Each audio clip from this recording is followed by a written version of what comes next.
Now, he and I agree this country does face some problems. We do have some issues. What we disagree on is the scope of these issues and the cause of these issues and the timing of these issues. I believe we have very complex problems in this country, like we have had in this country low since its inception. What is wrong with this country is not that we face problems that we have not faced before. We face a deficiency in our problem-solving mechanism. And the reason we face a difficulty in our problem-solving mechanism is that a good portion of this country has created an alternate universe. But I can say this. Britain is on the right track. I call this alternate reality, I call this place where these folks live Bullshit Mountain. I think I would need to be persuaded of the need to be honest. The denizens of Bullshit Mountain believe many things. But at the moment, no element of the narrative around Ed is being killed decisively. People say Scotland's a problem. Well, Jim Murphy will win in Scotland and Jim will sort Scotland out. He doesn't need to worry about that. Oh, Bullshit Mountain is a dangerous place. I have come here tonight to plead to the mayor of Bullshit Mountain. When it comes to Scotland, I'm in charge. Talk to your people. On Bullshit Mountain, our problems are amplified and our solutions simplified. And that's why they won't work. Someone that can unite the country. Theresa May is the only one that can do that. That is not a solution. And I believe tonight we will take you down from the mountain. And you can come live amongst the people once again. Thank you. Hello, this is Scottish Independence podcast number 134. I just decided to start this one off with a little assistance from John Stewart, David Cameron, John McTernan, Kezia Dugdale, Ruth Davidson and Alistair Carmichael. Now, in the last referendum, in the aftermath, one of the criticisms that was levelled at the yes side of the campaign was not having a clear plan on currency. And recently, Dr Craig Calzell wrote a paper on all the possible options for the future currency of an independent Scotland. So, I invited him on the show to run through those options and see what he felt was the best and why. So here are those options. I'll have a wee word with you at the end. Hi Craig, how's it going? I'm doing well, thank you. Yeah. What have you been up to this Saturday morning? Writing frantically. There's a lot of work coming through at the moment, so trying to pile my way through that. Also, I've attracted a bit of attention lately, so I'm being bombarded with emails. Yeah, I mean, before we get to the main topic of discussion, there's been all the GERS stuff this week, so I imagine that's been keeping you busy.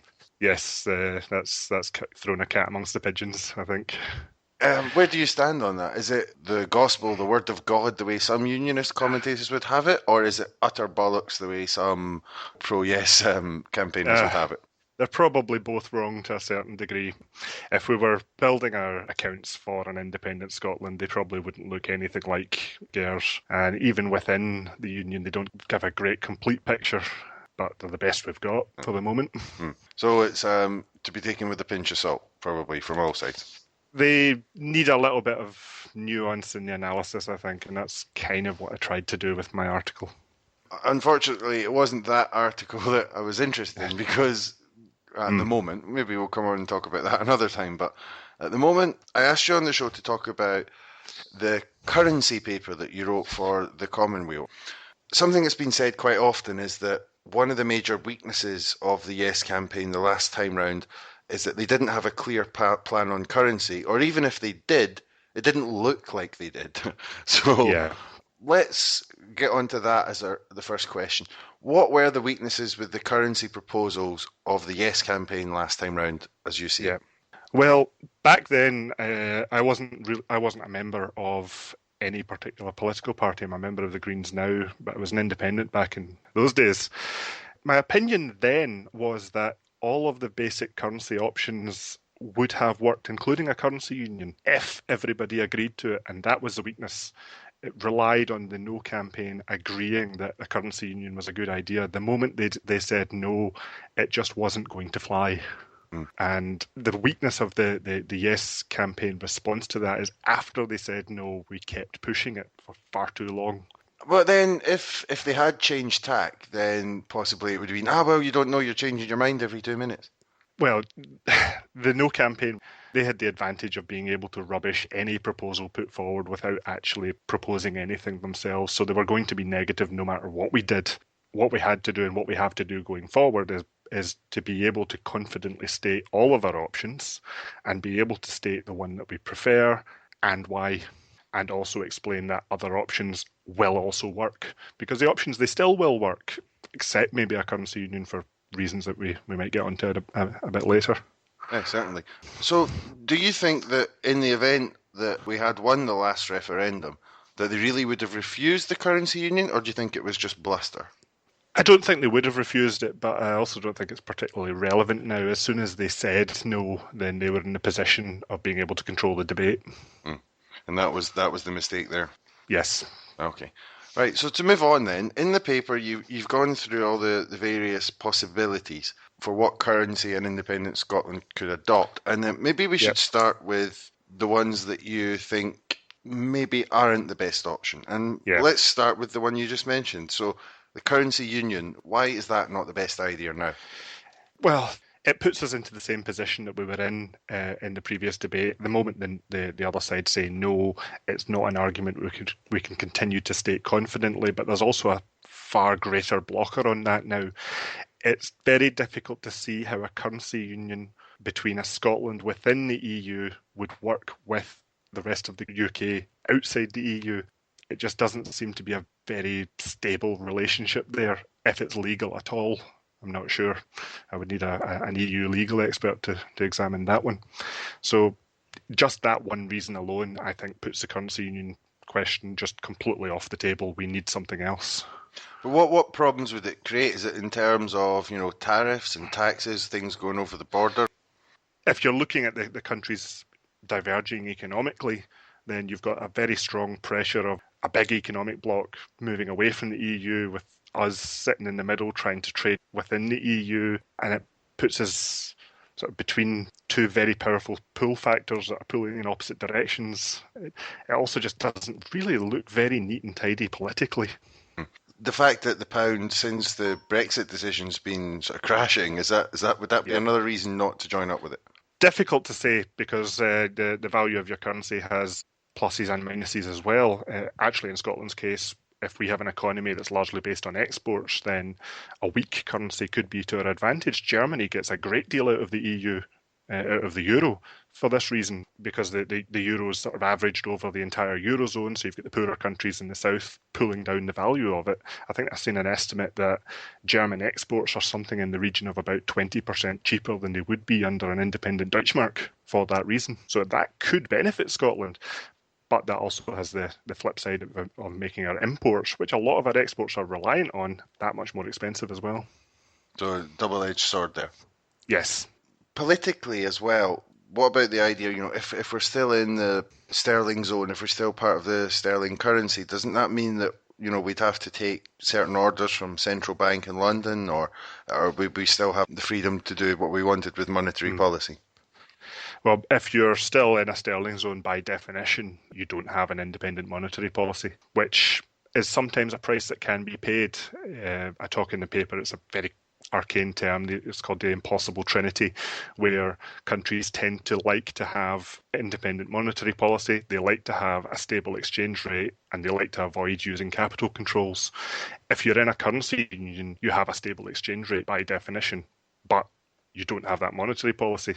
If you want that monetary policy, you have to make a choice between having a stable exchange rate and having no capital controls. You can't do both. So let's move on then. So the next big currency that would be something that Scotland would possibly be able to join is the euro. But this is often used as a threat. You'll have to join the euro. And the last economist I had on the show, which was before the referendum, actually said that the euro is not necessarily such a bad idea, but at the moment it's a bit difficult, but maybe in 15, 20 years it would be the preferred option. I don't know where you stand on that. Again, the euro has some structural issues, like have been identified by the likes of Yanis Varoufakis. On the other side, the euro is a relatively weak currency, as I've just explained. That could benefit the Scottish economy. Back on the flip side again, you don't have that monetary control, and you also don't have a way out of the Eurozone if it does all collapse on you, which can lead you to being dragged into a very difficult situation. People keep talking about the Euro's imminent collapse, but they've been saying that since before the Euro was launched. So again, it's difficult to say where to stand on the Euro. It could collapse tomorrow, it could last decades, Is it really at such a grave risk of collapsing tomorrow? That's maybe an exaggeration. But this said, sometimes currency unions just collapse, sometimes unexpectedly, sometimes for no good reason at all. It has happened in the past. I'm interested in this. So what examples have you got there? Well, back in the 19th century, you had the Latin American gold and silver-based currency union that worked very successfully for a long time, but collapsed more for political reasons than economic reasons. It's probably a bit much to go into here, but it is a good example of currency unions that inexplicably collapse for no good reason. That could happen to the euro. It might not. It's difficult to say. We're constantly told that, if you join the European Union, or independent Scotland would be forced to join the euro. But there are a number of countries in the European Union that do not use the euro, and a lot of them are newly accepted countries as well. So could we go through a few of those? Yeah, the rules over joining the euro are a little bit fuzzy. It is mandatory for members to sign up to the commitment to joining the euro. Interestingly, this also includes the countries that have a permanent opt-out. The UK, although that's probably less relevant now, in Denmark. Those opt-outs are seen as temporary by the EU. It is a long-term goal for those opt-outs to be removed at some point. So while the countries have to sign up to that commitment, the actual process of joining the euro is voluntary. You have to take your own currency and peg it to the exchange rate mechanism, the ERM, and you have to maintain it stably for 2 years, minimum, amongst some other criteria. But signing up to the ERM is completely voluntary. The EU cannot force you to join that. They can apply diplomatic pressure, but there is no legal mechanism for them to force you to join the ERM. Therefore, they cannot force you to join the euro. So it's essentially a paper promise. Essentially, but it also makes sense from their perspective as well. It does not make sense in this world of fiat currencies, where the currency's value is determined by the confidence in it, for them to start dragging members in against their will. That would reduce the confidence in the currency, and it would be to the detriment of the currency. So, if you look at Scandinavia, I think Finland's in the euro, but Sweden and Norway aren't. Yeah, the Scandinavia shows you all of the options in microcosm. Finland's in the euro. Denmark has an opt-out. Sweden doesn't have an opt-out, but is not in the euro, and actually has a commitment that they will not join the euro until there's a referendum on it, which they have not set a date for holding. And then you have Norway, which is not in the EU at all. They are in the EEA, but they're not in the ERM. There's other examples as well. For example, Poland is not in the euro. Yep, Poland, the newest member, Croatia, is not in the euro. And actually, the last convergence report this year, it was found that their debt to GDP ratio and their inflation targets were above the criteria. So they couldn't join the euro even if they wanted to at the moment. They simply don't meet the criteria. Just before we close up on the euro idea. Yep. So the problems with the euro are essentially the same as the problems with the pound. It's you don't have control over monetary policy. Is that the major problem, or is it the risk factor? The major problem is you don't have control over the monetary policy. There is also a risk factor in that there's not a clear get-out clause if it suddenly becomes obvious that the euro is no longer to your benefit. These alliances always work best when people recognise that it's not working and they can get out. Although that said, if you do have a clear get-out clause, it might hasten the tendency for people to try to leave if they're a bit marginal. We've maybe had a very graphic illustration of that recently with Brexit and the whole Article 50 thing. Just to give you an example there, my wife is actually Italian. And she always says that, if there was a vote on it in Italy, the Italian people would like to stay in the European Union, but they would like to get out of the euro. Yeah, and I'm sure that other countries, if they were given that choice, might throw up very similar results. Which could collapse the currency, as you suggested. Which could collapse the currency, yes. All right, so moving on, and this is probably going to be the trickiest one, because I think it's a concept that a lot of people aren't quite there yet with. And it's cryptocurrencies and electronic currencies. So we'll start at the start here. What exactly is a cryptocurrency?